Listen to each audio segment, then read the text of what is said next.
Good morning, children. Good morning, sir. আজি আমি মাই চাইল্ডহুডৰ lesson two class 9ৰ যিটো আছে আমি 7 নম্বৰ পেৰাগ্ৰাফৰ পৰা ষ্টাৰ্ট কৰিবলৈ আগবাঢ়িছোঁ। এতিয়া 7 নম্বৰ পেৰাগ্ৰাফৰলৈকে অহাৰ আগতে আমি যিখিনি কথা আলোচনা কৰিছিলোঁ সেইখিনিৰ ভিতৰত আমাৰ মেইন কথাটো এতিয়া যিটো প্ৰসংগত আমি আছোঁ সেইটো হৈছে ৰামেশ্বৰম এলিমেণ্টাৰী স্কুলত APJ আব্দুল কালাম পঢ়ি থকা অৱস্থাত এজন নতুন টিচাৰ আহিছিলে। নতুন টিচাৰ আহি পেলাই দেখিলে যে আব্দুল কালাম যিজন মুছলিম সি টুপি পিন্ধি আছিলে, টুপি পিন্ধি থকা মুছলিম এটা ব্ৰাহ্মণৰ সন্তানৰ লগত ৰামানন্দ শাস্ত্ৰীৰ লগত একেলগে একেখন ফ্ৰণ্টৰ বেঞ্চত বহি আছে। এই কথাটো দেখি নতুন টিচাৰজনে সহ্য কৰিব নোৱাৰিলে। সি কি কৰিলে, কালামক পিছফালে পঠিয়াই দিলে। যেতিয়া পিছফালে যায় তেতিয়া কালামৰ মনটো বহুত দুখ লাগিছিলে আৰু আনকি ৰামানন্দ শাস্ত্ৰীয়ে কান্দিছিলে। সেই কন্দা চেহেৰাটো এতিয়াও তেখেতৰ মনত পৰে বুলি কয়। তাৰপিছত কি হ'ল চাওঁ যে আফটাৰ স্কুল হৈ গ'ল, স্কুলত এইটো ঘটনা ঘটিলে। তাৰপিছত গ'ল তেওঁলোকে উই ৱেণ্ট হোম, সিহঁতি চবেই ঘৰলৈ গৈ পিনে and told our respective parents, মানে নিজৰ পেৰেণ্টছক ঘটনাটো ক'লে স্কুলত যিটো ঘটিছে। কালামে গৈ পিনে কালামৰ পেৰেণ্টছক ক'লে, মা দেউতাক ক'লে যে আজি স্কুলত এনেকুৱা কথা হ'ল।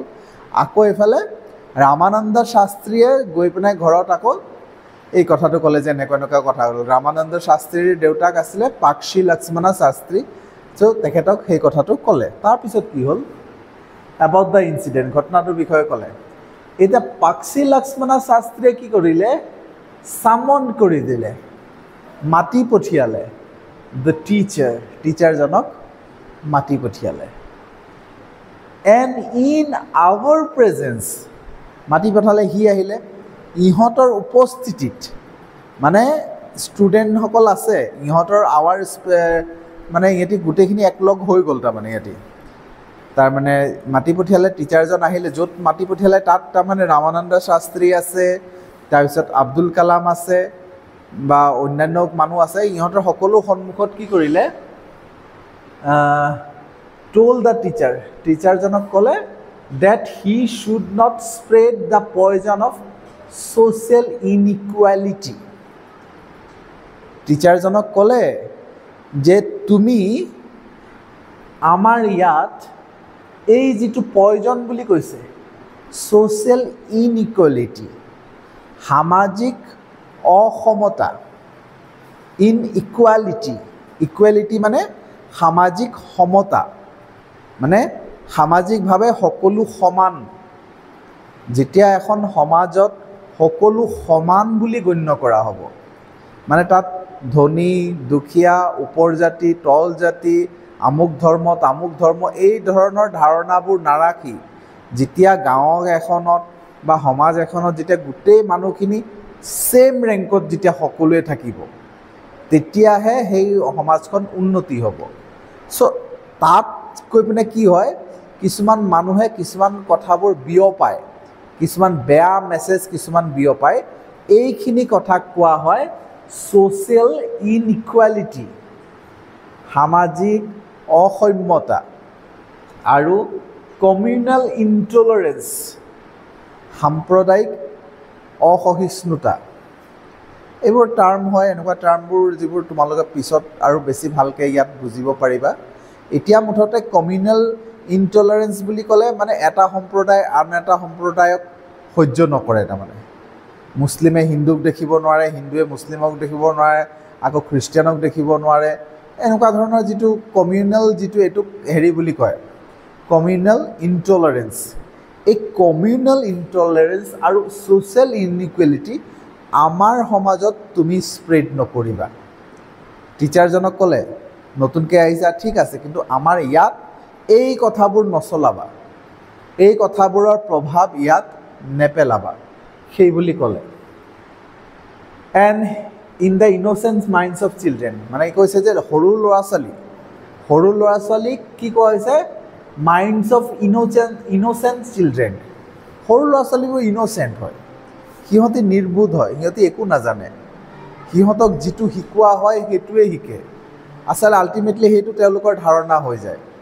আমাক যদি সৰুতে যদি নক'লেহেঁতেন যে আমি এনেকুৱা সেইটো ঘৰত তাৰ ঘৰত নাযাবি, তাত সিহঁতৰ ঘৰৰ জাতি সৰু জাতি আমুক জাতি তামুক জাতি, আমি এইবোৰ নিশিকিলোহেঁতেন।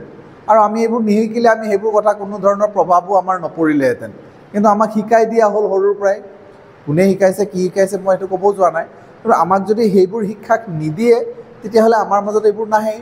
ধৰ্মৰ কথা বোলে আমি কেনেকৈ গম পালোঁ? কোনোবাই আমাক শিকুৱাই দিলে যে এইটো ধৰ্মৰ মানুহৰ লগত, এইটো ধৰ্ম সিহঁতি বেলেগ ধৰ্মৰ মানুহ, সিহঁতৰ লগত আমাৰ কোনো সম্পৰ্ক নাই। এনেকৈ যদি কথাটো কৈ দিয়ে তেতিয়া হয় নেকি, এনেকুৱা কথা হয় নেকি, তেতিয়াহে গম পাম আমি। সৰু থাকোঁতেই যদি এই কথাবোৰ যদি এখন সমাজত যদি ল'ৰা ছোৱালীবোৰক সেইবোৰ দিয়াই নহয়, সেইবোৰ জ্ঞান যদি আমি নিদিওঁৱেই, নতুন টিচাৰজন আহি পেলাইহে এনেকুৱা কথা বুজালে, তেতিয়াহে তেওঁলোকে বুজি পালে যে এইটো মুছলিম হয়, এইটো নহ'লেতো তেওঁলোকে সেইটো ধাৰণা নাছিলেই এইটো সমাজত। গতিকে এই ইন'চেণ্ট মাইণ্ডত, মানে ইন'চেণ্ট মনৰ সন্তানবোৰ ল'ৰা ছোৱালীবোৰৰ মাইণ্ডত এইবোৰ কথাবোৰ নচলাবি না বা বিয়পাবে বুলি ক'লে। এতিয়া কি হ'ল, হি ব্লাণ্টলি আস্কড দ্য টিচাৰ। সি মানে হৈছে লক্ষ্মণ শাস্ত্ৰী। সি একদম নিৰ্ভীকভাৱে কৈ দিলে যে দুটা অপশ্যন দিলে, টু আইদাৰ এপলাইজ অৰ কুইট। ক্ষমা মাংগো या यहाँ से चला जाओ। एकदम सीधा सीधी लक्ष्मण शास्त्री কৈ দিলে, या तो माफ़ी मांगो, एपोलाइज करो, माफ़ी मांगो, या क्विट मतलब जाओ यहाँ से, छोड़ो। তাৰমানে ক্ষমা বিচৰা আৰু নহ'লে গুচি যোৱা, দুটা অপশ্যন লোৱা। তোমাৰ এটা দুটাই ৰাস্তা আছে, ইয়াৰ পৰা এইখন স্কুল এৰি তুমি গুচি যাব পাৰা, আৰু নহ'লে তুমি যিটো কাম কৰিছা আজি তাৰ কাৰণে ক্ষমা বিচাৰিব লাগিব, ইয়াত এইবোৰ নচলিব।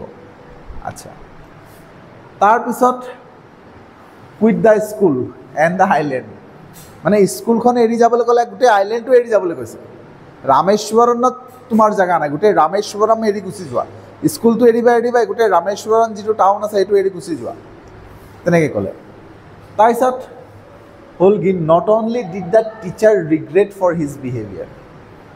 সি যিটো এনভাইৰনমেণ্ট পালে, সেই এনভাইৰনমেণ্টত কথাটো যেতিয়া বুজি পালে, সি নিজৰ বিহেভিয়াৰ যিটো কাম কৰিলে তাৰ কাৰণে সি ৰিগ্ৰেট কৰিলে, পস্তাৱা হ'ল, তাৰ অনুতাপ হ'ল, তাৰ ভুলটো সি বুজি পালে।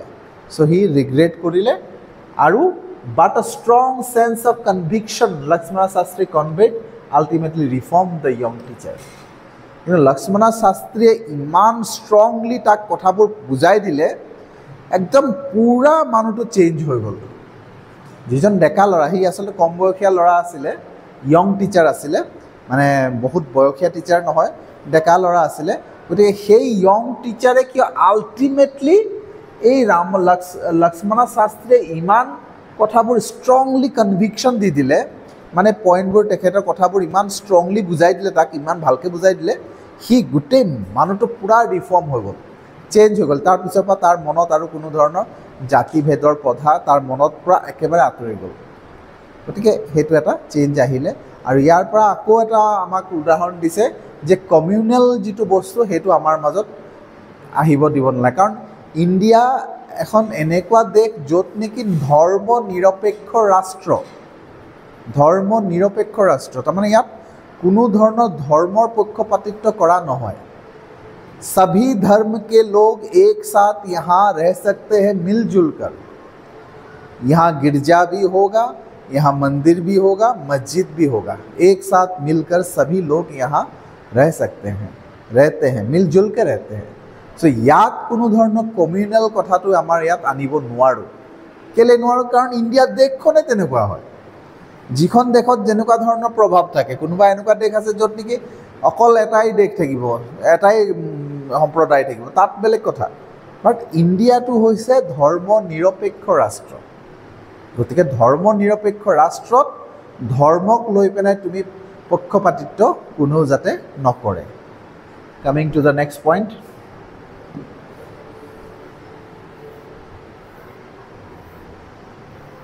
এতিয়া এই সেম কথাটো মানে আমাক যে কৈছে ধৰ্মনিৰপেক্ষৰ কথাটো এইটোত আৰু এটা উদাহৰণ ইয়াত দিছে ৮ নম্বৰত যাওঁ অন দ্য হোল ইয়াত কৈছে the small society of Rameswaram ৰামেশ্বৰমৰ যিটো সৰু society was very rigid in terms of segregation of different social groups মানে বেলেগ সামাজিক ভাগ ভাগ থাকে না না এই ক্ষেত্ৰত কিন্তু একদম ষ্ট্ৰিক্ট আছিলে তেওঁলোকে কোনো সমাজৰ কোনো ধৰণৰ ভাগ কৰা নাছিলে সব সমান হিচাপে আছিলে এই ৰামেশ্বৰম বোলা যিটো সৰু ঠাই হ'লেও তাত এই প্ৰভাৱটো নাছিলে যে ধৰ্মক লৈ জাতিক লৈ কোনো ধৰণৰ মানুহক লৈ পেলাই ডিফাৰেঞ্চ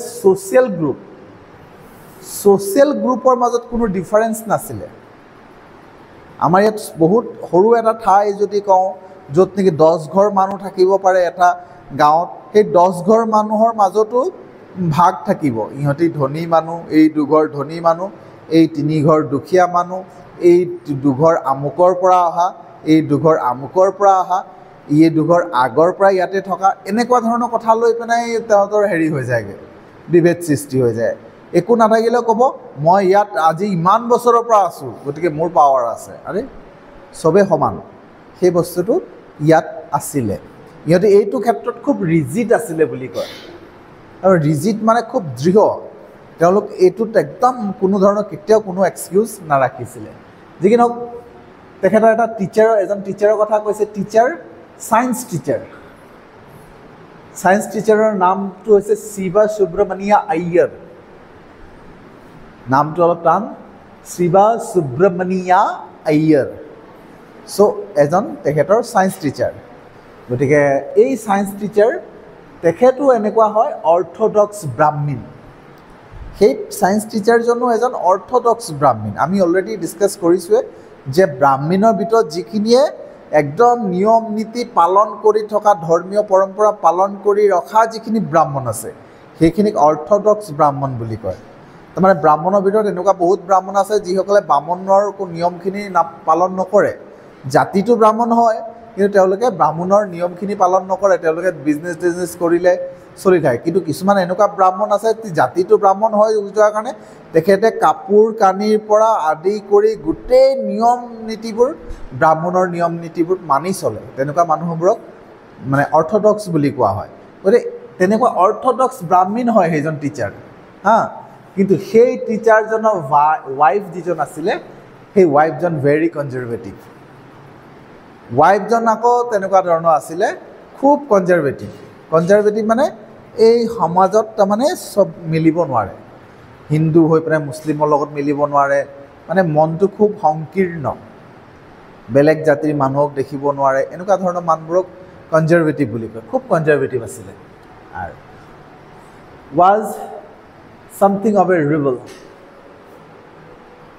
মানে এনেকুৱা ধৰণৰ থাকে সদায় মানে প্ৰতিবাদ কৰে প্ৰত্যেক মানে বস্তু ক্ষেত্ৰত য'ত নেকি খেৰিত যিটো আছে ৰামেশ্বৰমত যিটো আছে চব সমান কিন্তু ইয়াৰ ক্ষেত্ৰত এইটো বেলেগ ৱাইফজনীয়ে অলপ প্ৰতিবাদ কৰি থাকে মানে সেই বস্তুবোৰক এনেকৈ কেলে হ'ব লাগে এইটো জাতিৰ মানুহ ইহঁতৰ ঘৰত কেলে আহিব লাগে এনেকুৱা ধৰণৰ ৰিবল কৰি থাকে বাৰু কিন্তু ৰামানন্দ হেৰিয়ে he did his best to break social barriers that people from varying backgrounds could mingle easily কিন্তু সায়েন্স টিচাৰজনে কি কৰে সি তাৰ নিজৰ বেষ্ট দিয়ে যে he did his best মানে সায়েন্স টিচাৰজনে যিমান পাৰে শিক্ষকতাৰ মাজতে তেখেতে কি কৰে যিমান লেভেল বেষ্টত পাৰে তেখেতে সেই কামটো কৰে যাতে কোনো ছ'চিয়েল বেৰিয়াৰ্ছ নাথাকে মানে সমাজৰ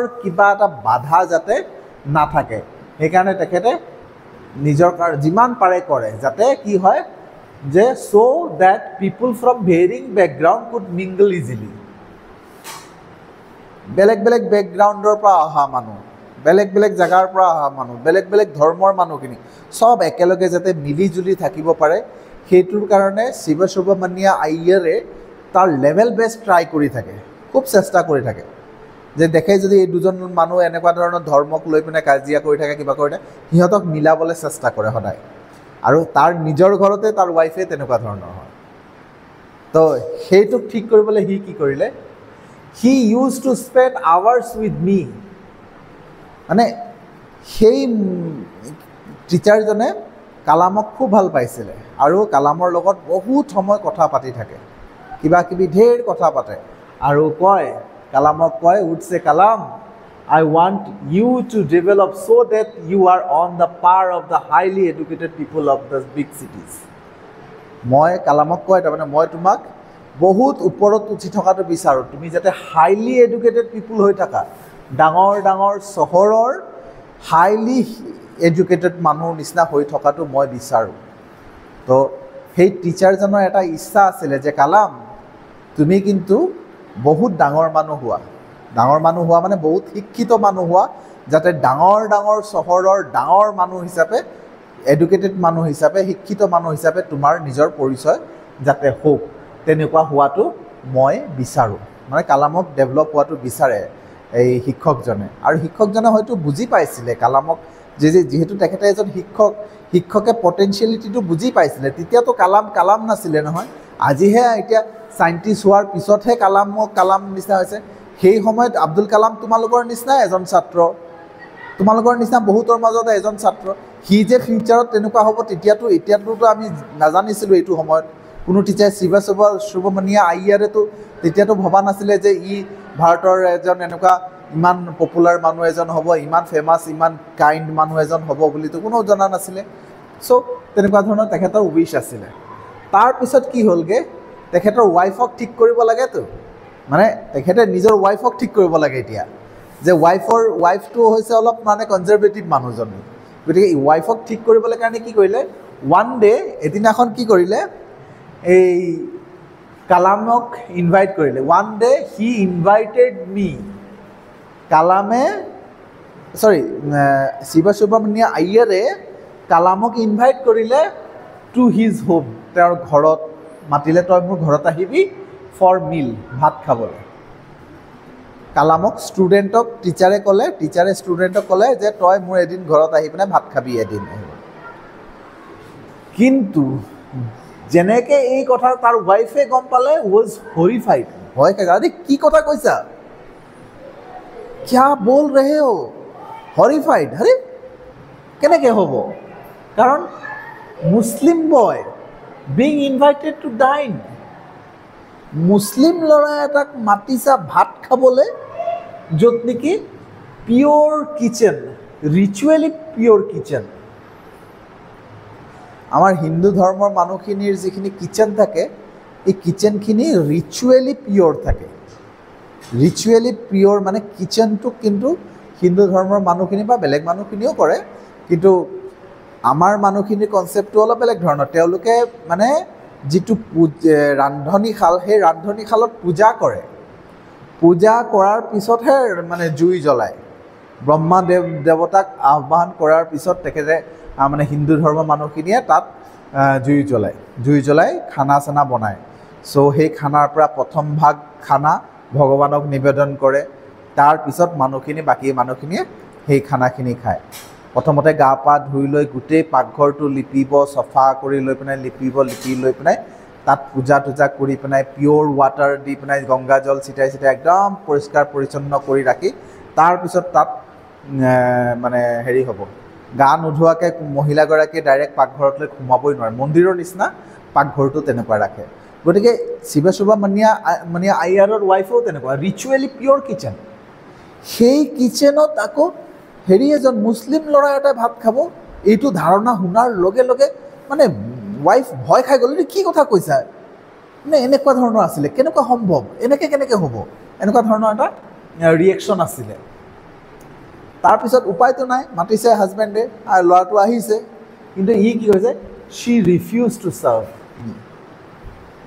ৱাইফে কৈছে মই নিদিওঁ মই মুছলিম ল'ৰাক খানা নিদিওঁ মই দিব নোৱাৰোঁ ছাৰ্ভ কৰিব লাগেতো তেখেতে ছাৰ্ভ কৰিব লাগে ৱাইফে ছাৰ্ভ কৰিব লাগে ৱাইফে পৰিৱেশন কৰিব লাগে দিব লাগে ভাত দিব লাগে দাইল দিব লাগে যি দিব লাগে ৱাইফে কৈছে মই নিদিওঁ ইন হাৰ কিচেন মোৰ কিচেনত মই মুছলিম ল'ৰা এটাক মই খুৱাব নোৱাৰোঁ চ' কি হ'ল শিৱসুব্ৰমণিয়া আয়াৰে কি কৰিব এতিয়া was not perturbed. কোনো ধৰণৰ প্ৰতিবাদ কৰা নাছিলে, একো কোৱা, not did he get angry, খঙো কৰা নাছিলে, অ'কে ঠিক আছে, খঙো কৰা নাই, with his wife, তাৰ ৱাইফৰ লগত খঙো কৰা নাই। একচুৱেলি শিৱ সুব্ৰমণিয়া আয়াৰ জ্ঞানী মানুহ আছিলে, চ' জ্ঞানী মানুহৰ লক্ষণবোৰ তেনেকুৱা, খং কৰা কাজিয়া কৰা জ্ঞানী মানুহৰ লক্ষণ নহয়, গতিকে সি একো কৰা নাই, ঠিক আছে হ'ব অ'কে, বাট ইনষ্টেড চাৰ্ভড মি।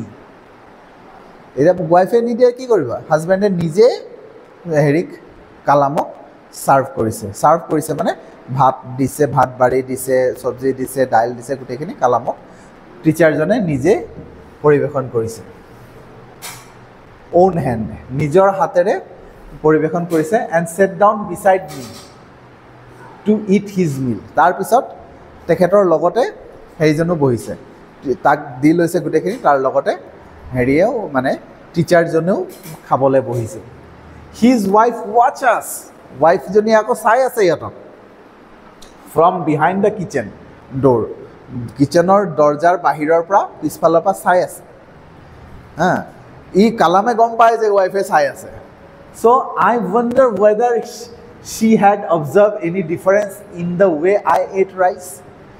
কালাম আকৌ সৰু ল'ৰাটো, সি মনে মনে ভয় কৰি আছে, মানে যে মোক খানা খাই থকা দেখি মানে মই কিবা বেলেগ ধৰণে খাই আছোঁ নেকি, এনেকুৱা অবজাৰ্ভ কৰিব নি, মই মোৰ খোৱাৰ ধৰণটো বেলেগ নেকি, কোনোবাই চাই থাকিলে তেনেকুৱা নালাগে জানো, তেনেকুৱা ধৰণৰ তেখেতে ফিল কৰিছে যে মোৰ খোৱাৰ ছিষ্টেমত কিবা খেলি মেলি আছে নেকি, পানী যেনেকৈ খাওঁ সেইটোত কিবা বেলেগ ধৰণ আছে, বা মানে খোৱাৰ পিছত তেখেতে আকৌ ফ্ল'ৰটো ক্লিন কৰে, কালামৰ মানে ভাত চাত পৰি থকাটো উঠাই পিনে চফা কৰে, সেই ক্লিন কৰা প্ৰচেছত কিবা ভুল ভ্ৰান্তি হয় নেকি, তেনেকৈ ভয়ে ভয়ে সি ভাত খালে, বা ভাত খাই পিনে হাত চাত ধুই পিনে চফা তফা হ'লগৈ, মানে জেগাডোখৰ চফা কৰি থৈছে আৰু গোটেইখিনি কৰি থৈছে, যিকি মনে মনে ভয় খাইছিলে।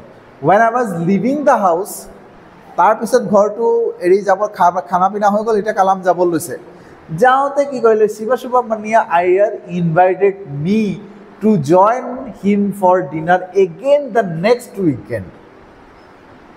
ক'লে আকৌ নেক্সট উইকেণ্ড, উইকেণ্ড বুলি ক'লে weekend, weekend, week মানে আমি সপ্তাহ বুলি জানো, উইক প্লাছ এণ্ড মানে সপ্তাহ শেষ হোৱা দিনকেইটা, সপ্তাহ শেষ হোৱা দিনকেইটা মানে শনিবাৰ দেওবাৰ, সেইটো উইকেণ্ড বুলি কয়।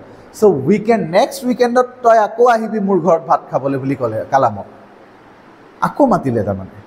তাৰমানে এইটোৱে ছিষ্টেম জ্ঞানী মানুহৰ, তোক প্ৰথমবাৰ মাতিলোঁ, ৱাইফ চেঞ্জ নহ'ল, আকৌ মাতিম, তই ৱাইফটো যিমানবাৰ চেঞ্জ নহ'ব সিমানবাৰ সি তাক উইকেণ্ডত মাতিয়ে থাকিম, ৱাইফক চেঞ্জ তেনেকৈ কৰিম, তাৰমানে এইটো ধৰণৰ প্ৰচেছ আছিলে। So when I was leaving, Shiva Subrahmanya invited me to join him for dinner again the next weekend. Next weekend আকৌ মাতিলে, মাতোতে এতিয়া মানে কি কালামেতো বুজি পাইছে না যে তাৰ ঘৈণীয়েকে ভাল পোৱা নাই। চ' কালামে কি অবজাৰ্ভিং মাই হেজিটেশ্যন, মই আহিম নাহিম এনেকৈ মানে অলপ খেলি মেলি হেজিটেশ্যনটো কৰি থাকোঁতে টিচাৰজনে গম পালে ই অলপ হেজিটেশ্যন কৰি আছে, তেতিয়া সি ক'লে he told me not to get upset, কৈছে তুমি নিৰাশ হ'ব নালাগে, ভয় খাব নালাগে, মনটো বেয়া লাগিব নালাগে, কেলে such saying that once you decide to change the system, যদি তুমি সমাজখনক বদলি কৰিব লাগে, সমাজখনত কিবা এটা নতুন ধৰণৰ পৰিৱৰ্তন আনিবলৈ যদি বিচাৰা, তেতিয়া কি হৈছে such problems have to be confronted, এনেকুৱা প্ৰব্লেমবোৰৰ মুখামুখি হ'বই লাগিব। আজি যিটো প্ৰব্লেম তুমি পাইছা এইটো তুমি কেলে কৰিছা, কাৰণ সমাজত আমি কাৰোবাক চেঞ্জ কৰিব বিচাৰিছোঁ। যেতিয়া সমাজত কিবা এটা তুমি পৰিৱৰ্তন কৰিবলৈ যাবা তেতিয়া এনেকুৱা ধৰণৰ প্ৰব্লেম পাবাই। তুমি আজি যদি এখন ঘৰত সদায় লেতেৰা পেতেৰাকৈ থাকে, বাৰাণ্ডাটো সদায় লেতেৰা পেতেৰা কৰি ৰাখে, তুমি যদি সেইজন ঘৰত গৈ পেলাই কোৱা যে আপুনি বাৰাণ্ডাটো চফা কৰি থ'ব, সেইজনে তোমাকে ওপৰত খং কৰিব, শিকাবলৈ আহিছে আমুক তামুক সেই কথা গালি নাপাৰিব জানো। চ' যিকোনো পৰিৱৰ্তন, যদি তুমি পৰিৱৰ্তন যদি বিচৰা, পৰিৱৰ্তন কৰিবলৈ গ'লে তোমাৰ মুখামুখি হ'বই লাগিব, প্ৰব্লেমটো পাবাই। বাৰু নেক্সট ডে কি কৰিলা, আজি গালি দিলে, নেক্সট ডে কি কৰিলা, তুমি নিজে সেই ঘৰখনৰ দুৱাৰ বাহিৰটো তুমি নিজে চফা কৰি দিলা, তেতিয়া কি তেওঁলোকে মানুহজনে ভাল পাব, তেতিয়াও গালি পাৰিব। মই কৰিব নোৱাৰোঁ নেকি, তুমি কেলে চফা কৰিছা, মোৰ জেগা তুমি কেলে আহি চফা কৰিবা, তো প্ৰব্লেমটো পাবাই। কিন্তু বাৰে বাৰে বাৰে বাৰে কৰি থাকিলে এসময়ত সি নিজে লাজ পাব, এসময়ত সি নিজে চেঞ্জ হৈ যাব। গতিকে এইবোৰ ছিষ্টেমবোৰ এনেকুৱা ধৰণৰ, যেতিয়া সমাজত আমি কিবা এটা ভাল পৰিৱৰ্তন কৰিব বিচাৰিম, সেই ভাল পৰিৱৰ্তন কৰিবলৈ গ'লে প্ৰব্লেমৰ মুখামুখি হ'বই লাগিব। এইটো শিৱ সুব্ৰমণিয়া আয়াৰে আব্দুল কালামক শিকাই থৈ গৈছিলে কথাটো।